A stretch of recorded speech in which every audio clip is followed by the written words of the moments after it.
agnostics, long-haired weirdos, short-haired weirdos, vandals, hooligans. The government, hug the government, love the government, hug the government, love the government, hug the Welcome to The Politics Guys, a place for bipartisan, rational, and civil debate on American politics and policy. I'm Trey Orndorff, a political scientist at Oklahoma Christian University, and today I am interviewing the co-authors of the mega study identifying successful interventions to strengthen Americans' democratic attitudes. And if you listen to The Politics Guys, you know this is something that we chat about a lot.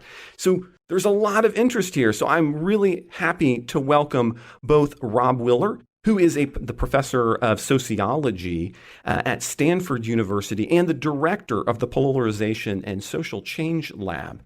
Likewise, we have Jan Voelkel, who studies political persuasion, group conflicts, and meta-science. He is a fourth-year graduate student at Stanford University as well. Robb, Jan, welcome to The Politics Guys. Yeah, thanks for having us. Pleasure to be here. Yeah, great to be here. Thank you so much. Well, gentlemen, it's always wonderful to have fellow political scientists on. We oftentimes have lawyers and politicians on, but I get tired of them. So we get to geek out a little bit today in a different way. So I was really excited to get to take on this interview with you guys. So if you would each just tell me a little bit what led you, and Robb, if you would start for us, just what led you to getting together to working on this particular study. Sure. Yeah. Well, I think that we in the lab at Stanford were very concerned about the levels of anti-democratic attitudes and support for partisan violence that we were seeing reported in political science research, and also concerned about the steadily increasing levels of affective polarization, or as we call it, partisan animosity that we've seen in the U.S. between Democrats and Republicans over the last 40, 50 years. And we wanted to take a different approach to this. We had some ideas about ways that you could improve some of these attitudes, these democratic attitudes and partisan animosities, but we didn't have the sense that we had all the good ideas, not nearly. And so we wanted to take a different approach and see if we could craft a study where we would find the best ideas that we possibly could and then test them as well as we could. Jan, was that the same for yourself, or what led you to being part of the project? Yeah, like I still remember the day when Robb had invited us to the lab to chat about a project idea, and I was very excited about the prospect of not just the testing a single intervention, but really testing many interventions at the same time, because I always thought that like asking more than just like, does one idea have an effect or not, but being able to compare the effectiveness of different strategies would be really exciting and new step for social science research. And what better topic would there be than to strengthen democratic attitudes in order to get that on the road? So one of the things that was exciting for me as I was reading your work, but we might need to kind of let listeners in on, was, right, for one thing, you're testing 25 different interventions. That's unique in political science to have that many things you're testing at once. And for listeners, you don't often hear the term mega study in a title. I mean, that sounds cool, but that's not often what you hear. And that's in part because your sample size is really large for this kind of study. You've got over 32,000 individuals in your sample. So what I would love for you guys to do, and as I understand this might kind of start with you, Jan, is get us through, like, what was your study? What did you do? And kind of walk us through the study itself. Let's start there. Yeah. So as we have said, like, we thought that we would really want to get the best ideas that not only we or the lab had to offer, but really people in the entire space. And the space is really big because there is an interdisciplinary science on how to reduce partisan conflict in the US.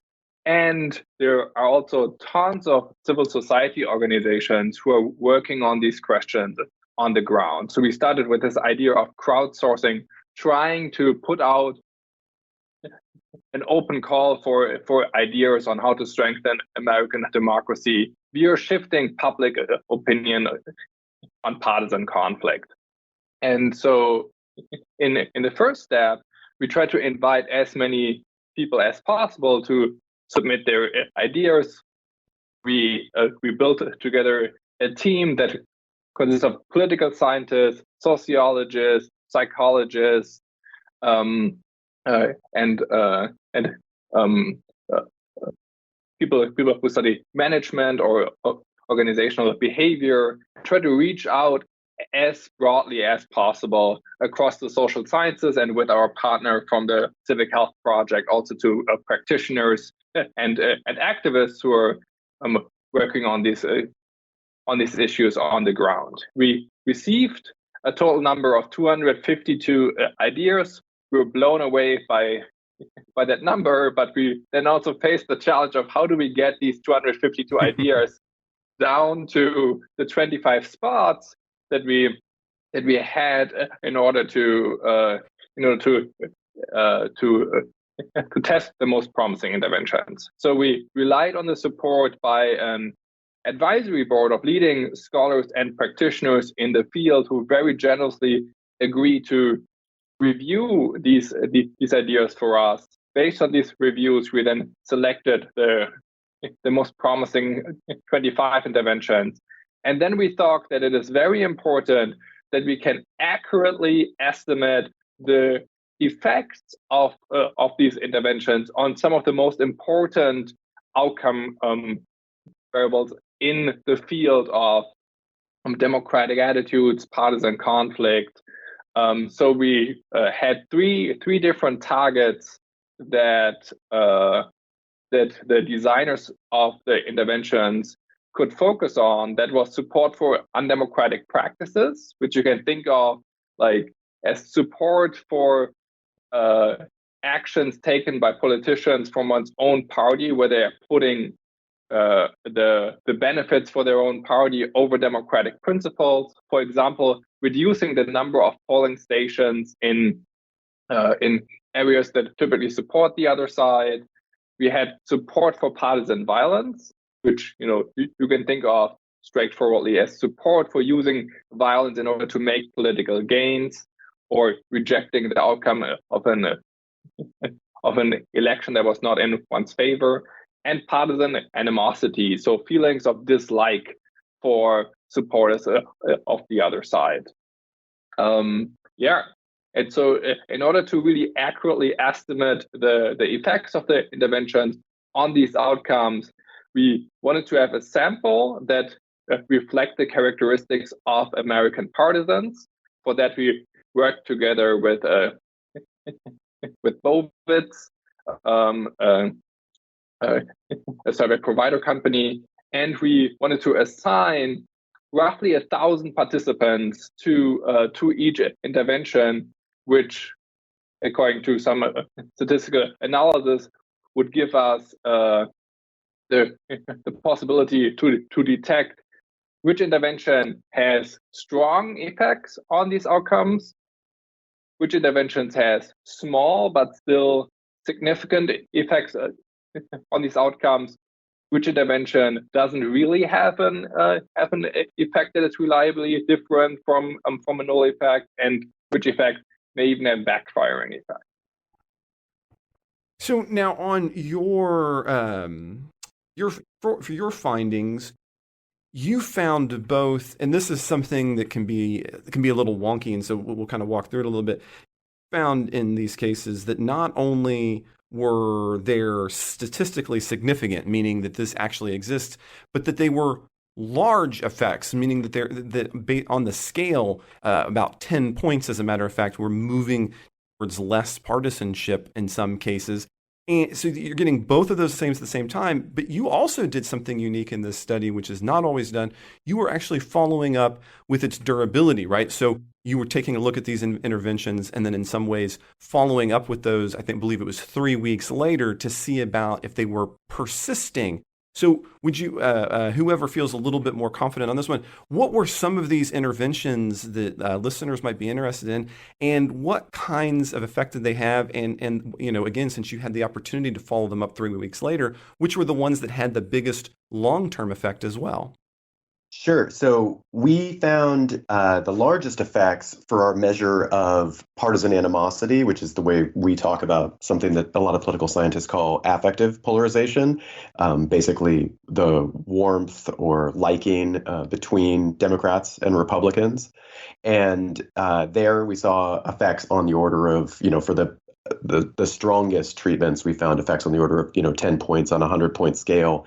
Effects on the democracy related variables that we were also very interested in, like support for undemocratic practices, support for partisan violence, those effects were substantially smaller, something like 40-50% of the effect size of the largest effects on partisan animosity.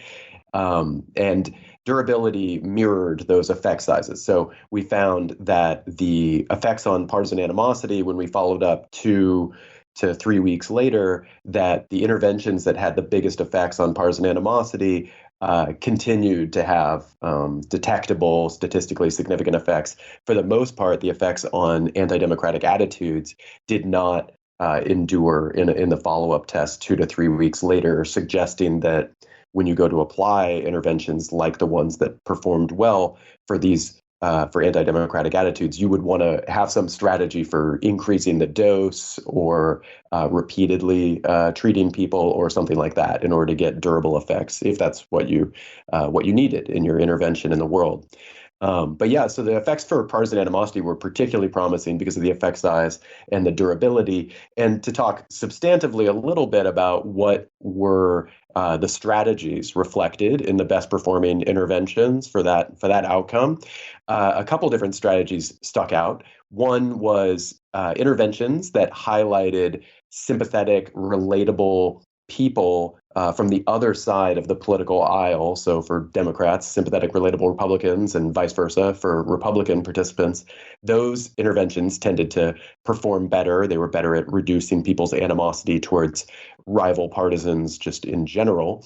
And then also interventions that invoked or somehow built some sort of cross-partisan identity, most often a sense of common national identity as an American or as Americans. Those interventions were also among the more effective ones that we tested. Yeah, so one of the things that I think for a lot of our listeners is on the top of their minds when they think about anti-democratic behaviors, Rob, you were earlier talking about, we've seen these kinds of things for 50 years, but I think for most people when they hear this and think this, they're thinking things like January 6th, and they're thinking about this, the idea of the stolen election of 16, and they're maybe nervous about the longevity of democracy in those kinds of functions. It seems to some extent that there's some hope that we see in your findings, but maybe not all of it. In that context, what was your takeaways for what you were finding with kind of some of the more recent events that we see in American politics and policy? Well, I think when we think about democratic backsliding in the U.S. in general, I think there's a variety of causes of it. There's the moves by certain political elites, politicians, in particular Donald Trump, to threaten longstanding norms of democratic practice. There's also institutional arrangements that make our system more or less democratic. Such as disproportionate representation by geography in the U.S. with respect to the Senate, the Electoral College, state legislatures, and so on. And then there's also public opinion. So public opinion plays a role here. And I think Jan did a good job of highlighting that we think of a critical way in which public opinion intrudes here is in terms of how much democratic backsliding voters are willing to tolerate before punishing candidates from their own party by either staying home or voting for rival candidates. This is, I think, the main way, or for the primary way in which public opinion affects Democratic backsliding. This is my read on it, is by essentially punishing candidates by voting them out of office, or leading to them not winning elections if they do undemocratic things like not acknowledging the results of prior elections or taking polling stations out of rival districts or something like that, or prosecuting journalists, and then if there is punishment of undemocratic leaders by the general public at the ballot box,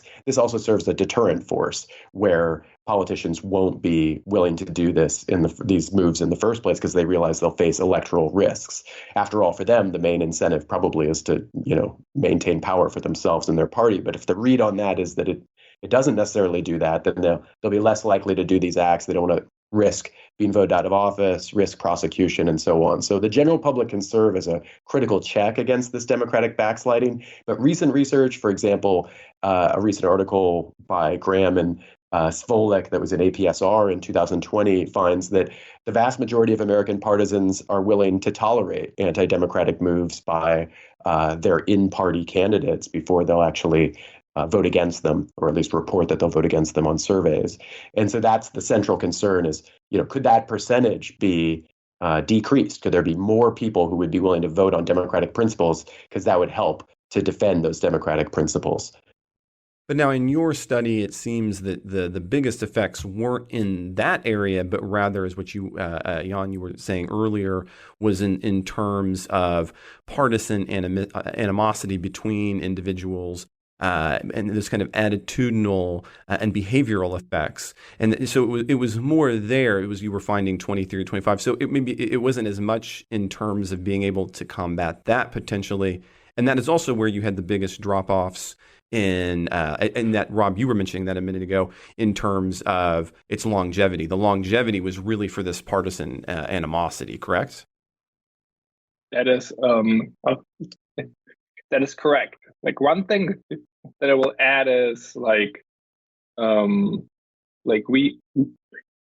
of our takeaways from the studies, or one of the questions that our study was uniquely suited to answer is what is the relationship between the different outcomes that we were studying, for example, partisan animosity and support for undemocratic practices and support for undemocratic candidates. And we found that there's an obvious path from support for undemocratic practices to support for undemocratic candidates. So, for example, if voters really care about upholding democratic principles, then that would be one safeguard for reducing the likelihood that they would vote for undemocratic candidates. And as a consequence, interventions that target support for undemocratic practices also have downstream effects on support for undemocratic candidates. However, another path that we found in our study was that if you really reduce partisan animosity by a strong degree,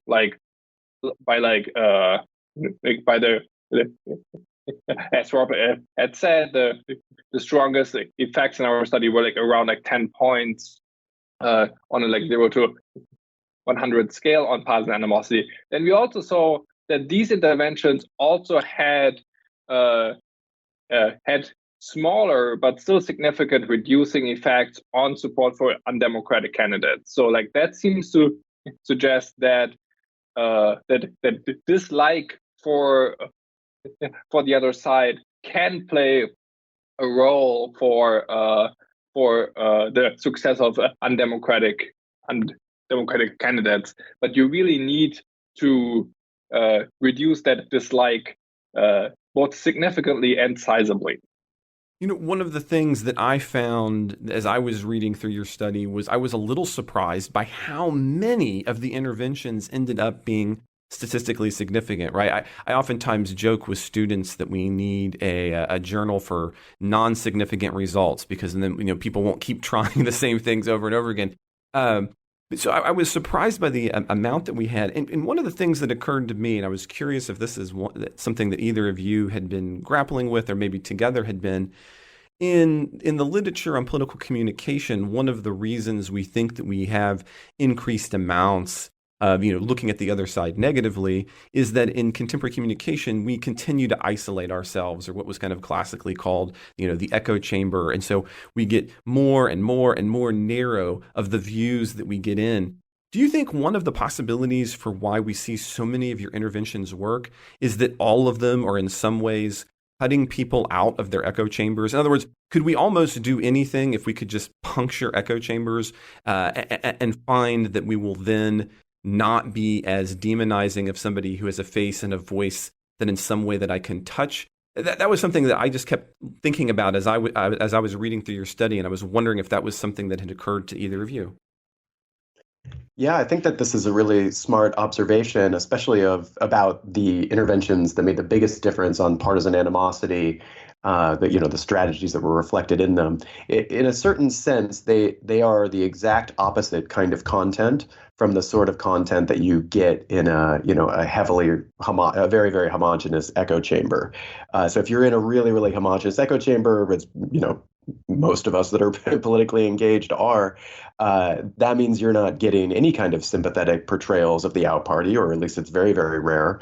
Probably depends on the makeup of your family and where you live. But, increasingly people are not getting that content. And then you also wouldn't be seeing content that invoked cross-cutting bases of identity, group identities. You'd be instead just getting group identities that are party identities, or identities highly associated with party, continually thrown at you. And so this content that performed really well in our mega study, it probably stuck out, to people. It was probably stood in stark relief to the content they saw all the time, and that likely contributed to its effectiveness.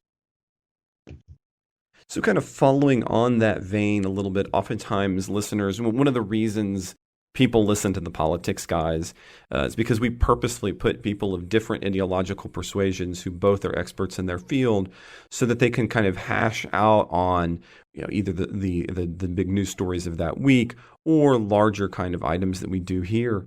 So one of the things they will often say, well, we do this, what else can I do?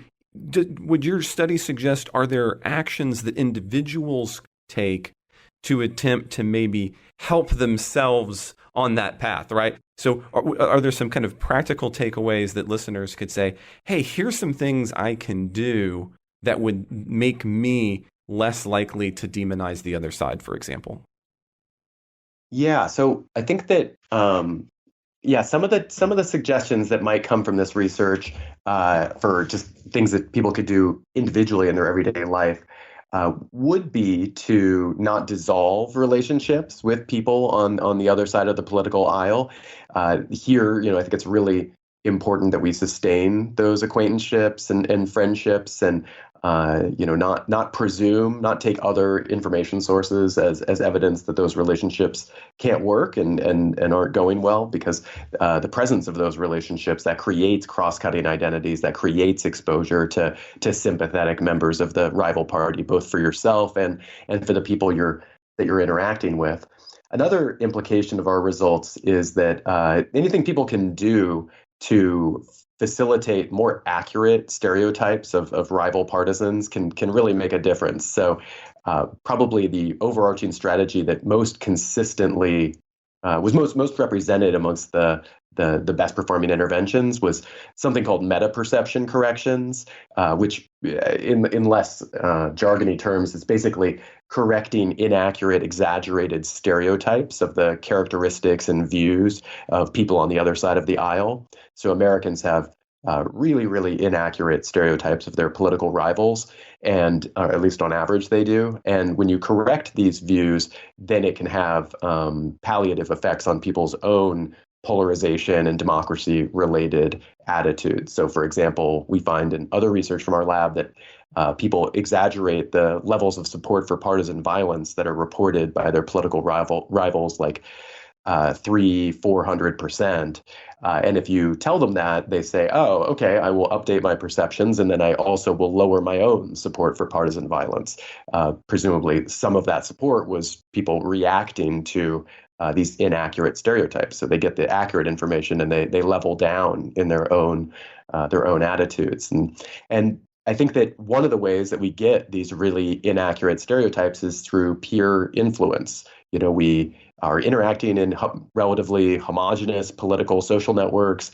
We're engaging online, especially, people that are really interested in politics are engaging online and in echo chambers. We transfer information about rival partisans peer to peer in conversations with expressions of contempt and disdain. And if we try to update our views in light of actual data on public opinion about the other side, public opinion data on the views of people on the other side, and then also diffuse that information in our interactions with other people, then we can be a part of the solution of making party stereotypes more accurate, breaking them down a bit. And yeah, again, our research suggests that's a good strategy for intervening on all these problems. Yeah, I was driving home the other day. Oftentimes I walk, but I was driving this day, and I like to kind of flip around to listen to different things. And I was listening. We have a particularly virulent right-wing radio media here in Oklahoma, and to kind of listen. It's always good to kind of hear what is the definition of the other from that side, right? And what that looks like. And so what I hear you saying is you've got to be able to burst through that. Now, it's all well and good to have those individual positions, but obviously, I mean, you got this is a whole group. What's the policy takeaway from a study like this? What kinds of pragmatic institutional level changes could we make to do more than just what individuals might opt to take on their own because they happen to be a niche listener to the politics guys? Are we speaking specifically of government policy intervention? Yes, exactly. So the implications for corporate policy in some ways are more obvious than for government policy. I think for corporate policy, social media platforms could do a lot to modify the content that they're showing to people, to be sure that they're not catalyzing or amplifying the kind of content that we're finding is divisive, and perhaps even put their thumbs on the scale in favor of the kinds of content that we're finding is helpful. I think for government policy, I think it would be great to see some sort of more concerted bipartisan effort to restore faith in American elections. One of the things that we saw that made a big difference, one of the things we saw that made a difference, I should say, in Democrats and Republicans' anti-democratic attitudes was exposure to a short ad that featured the two gubernatorial candidates in the state of Utah for the 2020 election, both endorsing the outcome of the 2020 election ahead of time and sort of saying, we don't agree on everything, but we do agree on the basic rules of the game here. We'll honor the results of this election. And this is a fair and rational process that we're engaged in. And the video was effective at increasing or I should say decreasing anti-democratic attitudes amongst Democrats and Republicans. And it's something that could be really easily scaled and probably would be more impactful if it was scaled. I mean, keep in mind that in this study, participants just viewed this very short video with people that they probably didn't know because they're not from Utah, that was attached to an election that had already happened. If you saw this about an upcoming election with more prominent Democrats and Republicans in it, and you saw it more times, I think there's good reason to think that it could be more impactful. And that's something that could be, engaged in, whether it be through policy or outside of policy means, just through concerted effort of Democrats and Republicans to come together and endorse our elections together. That could be really impactful and is the kind of thing that we really need if we're going to stabilize our democratic systems during a time when they're under threat and a lot of people are viewing them with great skepticism.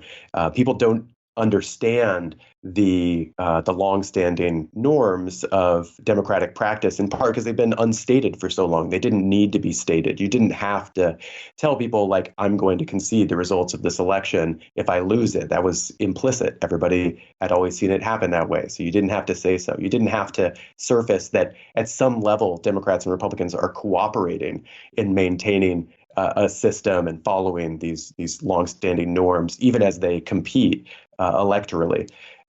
Making that clearer to Americans could make a difference right now. I know that video got a lot of attention in the media. It was just one piece of the study, but since you brought it up, so was this as effectively both of the candidates just having a short video saying like, look, yes, I recognize that the winner is going to be the winner and the losers is going to be the loser? Was there more to it? Like, so what was the content? You said it was short, but what was the major pieces of that video? Yeah, so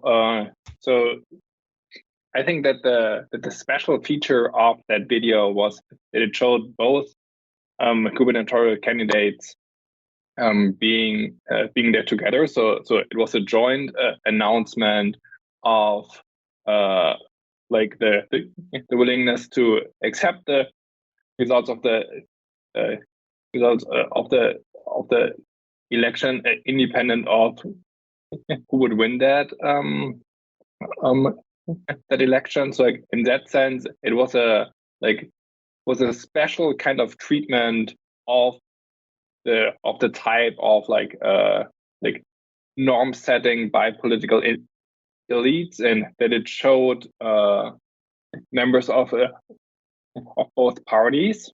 Like we also had another treatment that featured an endorsement of nonviolent democratic engagement by the party leaders. So like Joe Biden for Democrats and Donald Trump for Republicans, and that also reduced support for partisan violence. So like suggesting that these different interventions that are based on cues from political elites can be effective in terms of when they come from the leaders of your own party, but also when they come from a bipartisan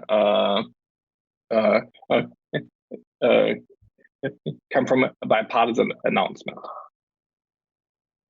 Yeah, I can imagine that in the sense that you have I'm not losing something by my guy giving up, right? He's not being weak because both individuals are doing this. It's the norm. It's the thing that we should expect them to do. Now, Robb, you're the director of the Polarization and Social Change Lab, and Jan, you are a member of the Polarization and Social Change Lab, and this work comes out of that lab. What's the broader goal of the Polarization Social Change Lab? I mean, we kind of get a bit of a sense of this, but what kind of other work are you doing and you're working for, like the mega study?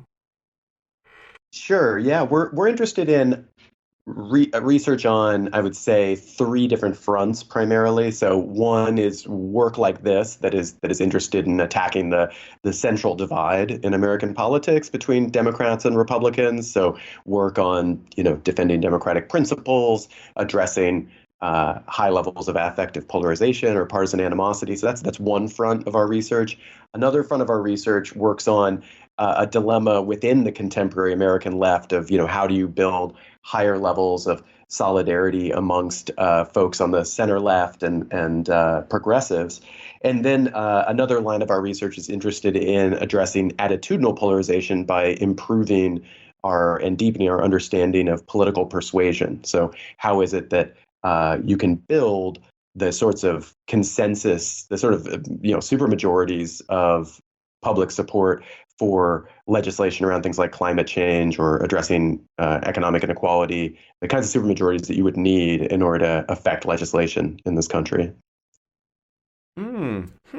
Okay, so now I'm gonna get really different. So I'm gonna kind of zoom out a little bit, because one of the things that I was really excited about And this might not be obvious apparent to all of our listeners, but I'd like to work through that. Is that Rob? Obviously, you're a professor, and Jan, you are a graduate student. One of the things that bothers me personally is how terribly most of popular media covers the reality of what it's like to be working in the academy, what it's like to be a graduate student in the academy. And I love that you guys were both going to be on and talk about this work as co-authors. So I would love for you guys to have some time and some space that we could chat just a little bit about what is it like to produce work like this. I don't think, listeners don't always understand what goes in behind it. And I especially don't think they always understand, Jan, you guys are talking to this one, what's it like to be the graduate student working on this kinds of work? What does that really look like, right? I mean, I think for a lot of people, they kind of just picture the Big Bang, right? But that's nothing like what, real scientific work looks like. So I would love for you guys to talk into that a little bit. And then Jan, especially for you to talk in a little bit about, what's it like to be a graduate student? I think that's a really important conversation to have as well. Either one of you can start on that one. Sure. So I'll go first. I think Jan's answer will be more interesting. So I'll just go quickly and say that the Polarization and Social Change Lab, I'm, the only faculty member that's full-time in the lab, and then we have got a bunch of postdocs and PhD students, and then also research coordinators that are sort of in between their undergraduate and graduate training. And we try to take an approach philosophically of let's work on problems that we care a lot about, that we think matter. Let's try to do research that could make a difference in the world somehow, be it for policy or other ways of intervening, or just for popular understanding of problems, because that's also a way to affect things. And if that work is going to matter, let's do the work as well as we can. So let's set up structures for producing knowledge that produces rigorous, replicable knowledge efficiently and a lot of it, frankly, and so that means big teams of people, big divisions of labor, people get added to projects because they have a unique skill that they can contribute. It means not worrying a lot about authorship credit, and oh no, I'm third author on this paper, or oh, I'm first author, but there's 5 names after me, but instead just having faith in the larger collective enterprise that we're going to do work that matters. We're going to do it as well as we can. And if we do, that people are going to be really interested in hiring the folks from the lab or admitting them into grad programs or what have you. And so far, I think that approach has generally worked really well. And it also is more meaningful, it makes the work feel, more significant and purposeful on a day-to-day basis, because you're trying to do work that matters, trying to hold yourself to high standards. You're working with others in a genuinely other-oriented, team-oriented way. And that just makes the work way more enjoyable than sort of monastic solo work. That said, I don't think there's any reason to fetishize large research teams. If a project can be done by one person really well, do it that way. There's no need to have co-authors just to have it. Though it works well for me because I get lonely working alone. But for the kind of projects we work on, large teams tend to do the work better, faster, and more reliably. And so we work in big teams, and that's kind of the distinguishing feature. And that also means empowering grad students and postdocs to lead big teams earlier in their careers than they maybe normally would. And I try to support them in that leadership, and that's a huge part of my role. But again, I think Jan's answer will probably be more interesting than mine. So as we get to you, Jan, so one of the things that I hear and I want to kind of ask in is the Polarization and Social Change Lab. Is that something that you created, Rob, or is this something that you got to come into? And for picking on your postdocs or picking for your graduate students to be in it, like Jan, is that a singular process for you? What does that look like? And so then we can kind of get into Jan and his experience on that side. It's a really good question. I did create the Polarization and Social Change Lab here at Stanford. Our lab dates back to when I was a faculty member at UC Berkeley, and we even still have one staff member that we carried over from those days, Crystal Redekop, who co-leads the lab here at Stanford. It's changed names and foci over the years a bit. As for who we who makes up the lab, we have a staff of research coordinators, and we have postdocs that are collectively selected from large applicant pools by all the primary members of the lab. We also have a lot of PhD students in there. We try to be really welcoming and open and sort of say, our doors open. You can attend lab meetings if you're interested in our work. And then we see who we strike up research projects with. So it's kind of, different labs have different philosophies on this. We have sort of a low barrier to entry to at least be engaging with the lab, and then the projects start from there. Wonderful. I appreciate that kind of background. So, Jan, how did you end up? Did you come in that open door and then get kind of recruited on up? What's that been like, and what's it like doing this kind of research as a graduate student? Again, not a lot of our listeners are going to know, quite what the trials of being a graduate student are. Yeah. Thanks so much for that question. So yeah, like I pretty much walked through that open door, and I think like the lab really provides unique opportunity for someone who is interested in these substantive questions, with a lot of openness for like how to do science on this. Like I did a master's at Tilburg University beforehand in the Netherlands, which is very strong on open science practices, and ask a lot of questions about meta science. What is the best way to do science? How can we gain the most knowledge in the most reliable way? And like this project was really a unique opportunity for me to try to go as big as possible on how can we generate as much insight as possible from a single project. The lab had never run a mega study beforehand, so we had a great general infrastructure, but we also really pushed and found new ways here.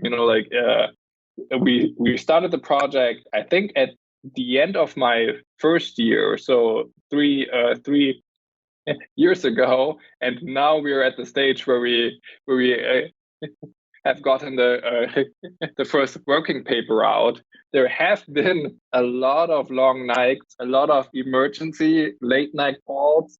It has been so much fun to work together with a team which is like way bigger than Robb and I. The project has been co-led by Nick Stagnaro, who's a postdoc at MIT, and by James Chu, who's an assistant professor at Columbia. We've had great support from the research coordinators, including Crystal and Sophia Pink and Joe Mernick, and there are also two other PIs on the project, in Jamie Druckmann and Dave Rand. And as so my role as trying to bring all of these different brilliant minds together and come up together with a design for how to produce knowledge that can really push the entire field forward on new research questions that are they're not just is this intervention going to be and can it move the needle, but rather bringing a lot of different interventions together at the same time, and also asking which out of these is the most promising. So I think by having built this, now it's going to be really exciting where the lab takes that template next. To which question, how can we further improve the template? I very much look forward to see how people at other universities and other labs are going to move on mega study. So yeah, it's a really fascinating and exciting time to be a grad student, and the project really allowed me to think way bigger than I ever expected to think in grad school. And and I'm super excited to see where where it will go from here. But like for listeners who are excited about running a mega study themselves, it is also a lot of work. So get ready for that. I imagine. I'm going to ask one last selfish question for you, Jan, and that is because I have a bunch of undergraduates myself. I'm always trying to help them, but of course I'm much further along in my career.